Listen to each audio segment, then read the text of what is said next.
Hello மக்களே, வணக்கம் and welcome back to channel PraghyaVilla. இன்றைக்கி நம்ம வீடியோவில் விநாயகர் சதுர்த்தி ஸ்பெஷலாக விநாயகரை எப்படி கையிலேயே அழகாக செய்யலாம் அப்படின்றத அந்த வீடியோவில் பார்க்க போகிறோம். ஸோ வீடியோவை ஸ்கிப் பண்ணாமல் ஃபுல்லாக பாருங்கள். வாங்க வீடியோக்குள்ளே போயிடலாம். என்னடா விநாயகரை கையிலேயே செய்கிறாங்கன்னு சொல்லிட்டு இந்த மாதிரி மிஷினில் செய்கிறாங்கன்னு நினைக்காதீங்க. விநாயகரோட பேசிக்கான 3 பார்ட்டு மட்டும் இந்த மாதிரி மிஷினில் செய்வாங்க. அதாவது அவரோட பேஸ் அண்ட் அவரோட வயிறு அண்ட் அதுக்கப்புறம் தலை, இது மட்டும்தான் வந்து மிஷினில் செய்வாங்க. இது எல்லாத்தையும் ஒரு நாள் காய வச்சதுக்கப்புறம் அதை 3த்தையும் பார்த்திங்கன்னா ஜாயின் பண்ணிவிடுவாங்க. அண்ட் அதுக்கப்புறம் அவரோட கை, கால், காது, துதிக்கை இந்த மாதிரி ஐட்டம் எல்லாம் வந்து அப்படியே கையிலேயே செய்கிறாங்க. அண்ட் அதுக்கப்புறமா அவருக்கு கண், காது, மூக்கு, அவர் போட்டிருக்க நகைகள், இதுக்கப்புறம் இன்னும் எப்படி அவரை அழகாக அலங்காரம் பண்ணலாம் அப்படின்றது ஃபுல்லாகவே காமிக்க போகிறாங்க. உங்களுக்கும் இந்த மாதிரி அழகான விநாயகர் வேணும் அப்படின்னா கீழே நான் அவரோட காண்டாக்ட் நம்பர் அண்ட் அவரோட அட்ரஸ் நான் கீழே டிஸ்கிரிப்ஷனில் கொடுக்குறேன், போய் செக் பண்ணிக்கோங்க.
பேர் வெங்கட்ராமன்.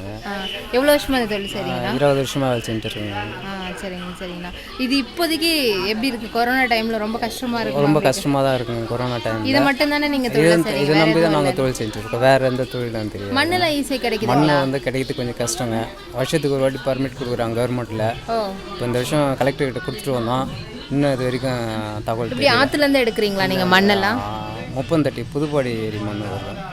சரி சரி. அது எப்படின்னா அதை எடுத்துகிட்டு வந்து நீங்கள் ஏதாவது வந்து அது கல் இருக்கும், வேர் இருக்கும், குச்சி எல்லாமே பதப்படுத்தணும். பதப்படுத்தி எடுத்தால் தான் மண் வேலை செய்ய முடியும். ஓகே. அதுக்கப்புறம் நீங்கள் வேலை செஞ்சு அதை காய வைக்கணும். காய வச்சு வடிகட்டி எடுத்தால் தான் அது நல்லா இருக்கும் மண். ஓகே. கல் செய்யும்போது ஃபினிஷிங் சுத்தமாக வரும். இல்லைன்னா கல் குச்சி எதனா மாட்டிச்சுன்னா அதில் செய்யும்போது அது எதுவும் செய்ய முடியாது பொருள். அதனால் வடிகட்டி செய்வோம். சரி சரி சரி. இப்போ செய்கிறீங்கன்னா செஞ்சதுக்கப்புறம் என்ன ப்ராசஸ்லாம் இருக்குன்னா, செஞ்சதுக்கப்புறம் எத்தனை நாள் காய வைப்பீங்க? அதாவது சின்ன பொருள்னாக்கா ஒரு 2 நாளில் காஞ்சிடும். பெரிய பொருள் செஞ்சு காய வைக்கணும் 1 வாரம் ஆகிடுங்க. அது 1 வாரம். அதுக்கப்புறம் தான் நீங்கள் அதுக்கப்புறம் தான் காய வச்சு செம்மண் பூசி காய வச்சு மேலே வந்து நீங்கள் செம்மண் பூசணும். செம்மண் பூசினா தான் பொருள் நல்லாயிருக்கும். அது அந்த கலரில் கலர் வரும். சரி சரி. இல்லைன்னா வேக வைக்காத பொருள் மாதிரி கலர் தெரியும். சரி சரி சரி.